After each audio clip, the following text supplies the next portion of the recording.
આપણે સમાજ માટે કાંઈક કરીએ, દેશ માટે કાંઈક કરીએ, લોક ઉપયોગી માટે કાંઈક કરીએ. અને એ સમયે 88,000 ઋષિમુનિઓ સત્સંગ કરે છે. યાદ રાખજો, આ ધરતી ઉપર જેટલી જેટલી સુચારુ વ્યવસ્થા છે ને, એ માત્ર ને માત્ર ઋષિમુનિઓની દેન છે. આપણે ત્યાં કંકોત્રીની અંદર એમ લખે કે ચાંદલા પ્રથા બંધ છે, વાસણ પ્રથા બંધ છે. આ ચાંદલો પ્રથા છે ને, એ ઋષિમુનિઓની આપેલી દેન છે. મોટા માણસો પોતાની મોટાઈ બતાવવા માટે એમ લખે કે ચાંદલો પ્રથા બંધ છે. યાદ રાખજો, આ ઋષિ પરંપરાને તોડવાનો પ્રયત્ન છે. આજ મોટો માણસ એમ લખે કે ચાંદલો પ્રથા બંધ છે, કાલ સવારે નાનો માણસ પણ શરમનો માયરો લખશે. કહેવાનો અર્થ કે અપરોક્ષ રીતના સામેવાળાને મદદ કરવીને એનું નામ ચાંદલો પ્રથા છે. સામેવાળો માણસ હોય, ગરીબ હોય, 1 લાખનો લગ્નનો ખર્ચ હોય, આપણે 100-200 માણસો ભેગા થઈ, કોઈ 500 લખાવે, કોઈ 100 રૂપિયા લખાવે, કોઈ 200 રૂપિયા લખાવે. લાખનો લગ્નનો ખર્ચ હોય ને, 50,000 તો એમણે ભેગા થઈ જાય, સામેવાળાને ખબર પણ ન પડે. અપરોક્ષ રીતના સામેવાળાને મદદ કરીએ, એ ચાંદલો પ્રથા છે. કહેવાનો અર્થ કે એક એક પરંપરા. હા, તમારે ચાંદલાની રકમ ન જોતી હોય તો કંકોત્રીમાં લખી નાખવું કે ભાઈ ચાંદલાના તમામ પૈસા એ ગામની ગૌશાળામાં વાપરવામાં આવશે, અથવા તો કોઈ એવા અશિક્ષિત લોકો હોય એના શિક્ષણ માટે વાપરવામાં આવશે. કહેવાનો અર્થ કે ઋષિમુનિઓની એક એક પરંપરાની પાછળ કંઈક ને કંઈક ઋષિમુનિઓનું એની અંદર વિજ્ઞાન છે. આપણે ત્યાં કપાળે તિલક કરવામાં આવે, એની પાછળ ધર્મ છે, એની પાછળ વિજ્ઞાન છે. શિખા ચોટી રાખવામાં આવે, જનોઈ પહેરવામાં આવે, બેનો છે એ પગની અંદર ઓલી ચાંદીની બીછિયા પહેરે, એની અંદર એ ઋષિ મુનિઓએ બહુ મોટું વિજ્ઞાન મૂક્યું છે. આપણે ત્યાં મકર સંક્રાંતિમાં પતંગ ચગાવવામાં આવે, એની પાછળ ઋષિ મુનિઓનું વિજ્ઞાન છે. આપણે ત્યાં શિવલિંગ ઉપર દૂધનો અભિષેક કરવામાં આવે, એની પાછળ ઋષિ મુનિઓનું વિજ્ઞાન છે. કહેવાનો અર્થ કે ઋષિ પરંપરા જેટલી છે, આપણે ત્યાં આસોપાલવના તોરણ બાંધવામાં આવે. શા માટે જરૂર છે? આ દરેકની પાછળ વિજ્ઞાન છે. આસોપાલવનું પાન એક એવું છે કે વૃક્ષથી છૂટું પડી જાય, 36 કલાક સુધી ઓક્સિજન આપે. આટલો બધો માનવ સમુદાય ભેગો થાય, બધાના ઉચ્ચ શ્વાસ બહાર નીકળતા હોય, કાર્બન ડાયોક્સાઇડ એ પાંદડાઓ ગ્રહણ કરે છે અને આપણને ઓક્સિજન પૂરો પાડે છે. આ ઋષિમુનિઓનું વિજ્ઞાન છે. દરેક બાબતની પાછળ કંઈક ને કંઈક ઋષિમુનિઓનું વિજ્ઞાન રહેલું છે. શિવલિંગની ઉપર અભિષેક, દૂધ ચડાવવામાં આવે, એની પાછળ પણ ઋષિમુનિઓએ વિજ્ઞાન બતાવેલું છે. આજનું કહેવાતું ફિલ્મી જગત એમ કે ભાઈ શિવલિંગ ઉપર અભિષેક ન કરાય, દૂધ ન ચડાવાય, ગરીબ લોકોની સેવા કરવી જોઈએ. હમણાં એક નવું ફિલ્મ વચ્ચે આવ્યું હતું, આપણે એનું નામ નથી લેવું, પણ કહેવાનો અર્થ કે આપણી ઋષિ પરંપરાને સમજી નહીં શકતા હોય. વિધર્મીઓ જ્યારે જ્યારે આપણા ભારત વર્ષની અંદર આવા ધાર્મિક ઉત્સવો થતા હોય, જ્યારે જ્યારે ઋષિ પરંપરાની વાત આવતી હોય, ત્યારે વિધર્મીઓ એનું ખંડન કરતા હોય છે. હવે વિચાર કરો, શિવલિંગ ઉપર આપણે દૂધ ચડાવીએ તો કેટલું ચડાવીએ? 1 પરી હોય, 1 લીટર હોય, વધીને 5 લીટર દૂધ ચડાવીએ તો એ 5 લીટર દૂધથી શું ગરીબોની સેવા થઈ જાય? પણ જે ફિલ્મ બનાવનાર છે ઇન્ડસ્ટ્રીઝ વાળા, 2,000 5,000 નું પેલું પદાર્થ પી જાય તો ઈ પીવાનું બંધ કરો ને, એનાથી ગરીબોની સેવા કરો, ગરીબી એમને દૂર થઈ જાય. જ્યારે ધર્મની વાત આવે ત્યારે જ એનો વિરોધ કરવાનું શું છે? આપણે કોઈ જ્ઞાતિ કે કોઈ ધર્મનો એનો કોઈ વિરોધ નથી, પણ એક વ્યક્તિના વિચારનો વિરોધ છે. આપણે ડોક્ટર એપીજે અબ્દુલ કલામને માનીએ છીએ, એને સલામ કરીએ છીએ, કારણ કે એના વ્યક્તિત્વની વાત છે, એને આપણે વંદન જ કરીએ છીએ. પણ કહેવાનો અર્થ કે અબ્દુલ કલામને વંદન કરીએ છીએ, પણ કસાબનો તો વિરોધ કરવો જ પડે ને. જે આપણી સંસ્કૃતિ ઉપર, આપણી સનાતન સંસ્કૃતિ ઉપર જે પ્રહારો કરે, એ વ્યક્તિના એ વિચારનો વિરોધ છે. અબ્દુલ હમીદ, જેણે આ ભારત ભૌમની રક્ષા કરવા માટે થઈ અને પાકિસ્તાનની 7 ટેન્કોને હળગાવી દીધી હતી, એને આપણે માનીએ છીએ, એને વંદન કરીએ છીએ કે જેણે ભારતની ભૂમિ માટે થઈ અને પાકિસ્તાનની 7 ટેન્કોને સળગાવી દીધી હતી. એને વ્યાસપીઠ ઉપરથી યાદ કરીએ છીએ. પણ જ્યારે જ્યારે આપણા ધર્મની ઉપર પ્રહાર થાય, જ્યારે આપણા ધર્મનું કોઈ ખંડન કરતા હોય, વિરોધ એ વિચારનો વિરોધ છે. પતંગ આવે ત્યારે વિધર્મીઓ સંદેશા ફેલાવે કે પતંગ ન ચગાવાય, નિર્દોષ જીવની હિંસા થાય. દિવાળી આવે તો એવા સંદેશા ફેલાવે કે હવાનું પ્રદૂષણ થાય, ફટાકડાઓ ન ફોડાય. આપણા ઉત્સવો આવે એની પાછળ કંઈક ને કંઈક ઋષિ મુનિઓએ વિજ્ઞાન બતાવેલું છે. પતંગ ચગાવવા જાય ને જ્યારે નાના નાના બાળકો, એ સમયે ઠંડીનો પ્રભાવ વધારે હોય અને માણસની એ શરીરની જે ચામડીઓ છે એના ઉપર કરચલી પડી જાય, શરદી થઈ જાય, આવી બધી બીમારીઓ એની ઉપર આક્રમણ કરતી હોય અને એ સમયે ધાબા ઉપર જઈને પતંગ ચગાવે. સૂર્યનો જે તાપ છે, સવારની જે વહેલી કિરણો છે ને એ આપણા મસ્તિષ્ક ઉપર પડે ને માણસ બીમારીમાંથી મુક્ત થઈ જાય.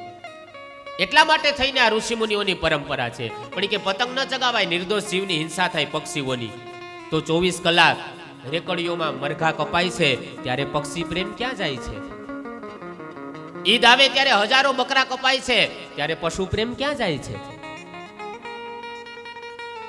કહેવાનો હેતુ એ છે કે શિવલિંગ ઉપર અભિષેક કરીએ તો દૂધ બગડે છે, પણ બકરા કપાય છે ત્યારે એક જીવની હિંસા થાય. એવું કેમ નથી કહેતા કે ભાઈ આ વખતે પ્લાસ્ટિકનું બકરું કાપીને બકરી ઈદ મનાવી લ્યો, નિર્દોષ જીવ કપાય છે, હિંસા થાય છે? આવું કેમ સૂઝતું નથી? ઋષિમુનિઓની જેટલી વ્યવસ્થા છે, આપણી ત્યાં તાલી પણ આમ પાડવામાં આવે, એની પાછળ પણ ઋષિમુનિઓનું વિજ્ઞાન છે. એક્યુપ્રેશરના નિયમ મુજબ અહીંયા છે ને આખા શરીરના પોઈન્ટ અહીંયા હોય છે, એ પોઈન્ટ દબાઈને માણસ કોઈ દિવસ બીમાર જ ન પડે. આ બધાની પાછળ બહુ ઋષિમુનિઓએ મનોમંથન કર્યું છે. આ કોઈ ઉપજાવી કાઢેલી બાબતો નથી.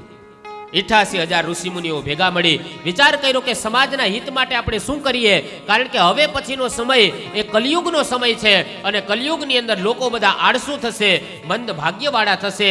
આ બધાને કલીના પ્રભાવથી દૂર કરવા માટે થઈ અને આપણે કંઈક માર્ગ રાખીને જઈએ. કલિયુગ આવી જશે, એને રોકી નહીં શકીએ. ઠંડી એના સમયે પડે, ઠંડીને આપણે રોકી ન શકીએ, પણ સ્વેટર પહેરીને એનાથી બચી શકાય. વરસાદ એના સમયે પડે, એને રોકી ન શકીએ, પણ છત્રી કે રેનકોટ પહેરી લઈએ, એનાથી બચી શકાય. એમ ઋષિમુનિઓ સમજતા હતા કે કલિયુગ આવી જશે, કલિયુગ છવાઈ જશે, એને રોકી નહીં શકાય, પણ એનાથી બચવાના ઘણા બધા ઉપાય છે. કહે છે કલિયુગ આવે તો એના લક્ષણ શું છે? કોઈને ટાઇફોઇડ તાવ આવ્યો હોય તો એના અલગ લક્ષણ હોય, કોઈને મેલેરિયા આવ્યો હોય તો એના અલગ લક્ષણ હોય. એમ કલિયુગ આ ધરતી ઉપર આવી જાય તો એના લક્ષણ શું છે? ભાગવતકાર કહે છે કલી નામનો રોગ જેને જેને લાગે એને સજ્જન, એને સારો માણસ કહેવાવું બહુ ગમે, પણ સારા માણસ થવાની તૈયારી ન હોય. કલી નામનો રોગ જેને જેને લાગે એને દુનિયાની તમામ સુખ સંપત્તિ જોતી હોય, પણ નીતિ વગર, ઈમાનદારી વગર. યાદ રાખજો, આવી અવસ્થા જ્યારે માણસના જીવનમાં આવે, અનીતિનું મેળવવાની ઈચ્છા થાય, સમજી જવું કે આપણા ઉપર કલી નામનો રોગ લાગી ગયો છે. કલી નામનો રોગ જેને જેને લાગે એને આયુષ્ય કરતા અનેક ગણી ઈચ્છાઓ હોય. માણસનું આયુષ્ય તો 100 વર્ષનું હોય, પણ એની ઈચ્છાઓ તો હજારો ગણી હોય. આવશ્યક ગુણોપેતમ પ્રભુર દત્તે હિ સર્વદામ નેચ્છયા દીયતે તેન જ્ઞાતમ યેન સુખી સદા. યાદ રાખજો, ઈશ્વર મને તમને આવશ્યકતા મુજબ બધું આપે છે, ઈચ્છા મુજબ નથી આપતા.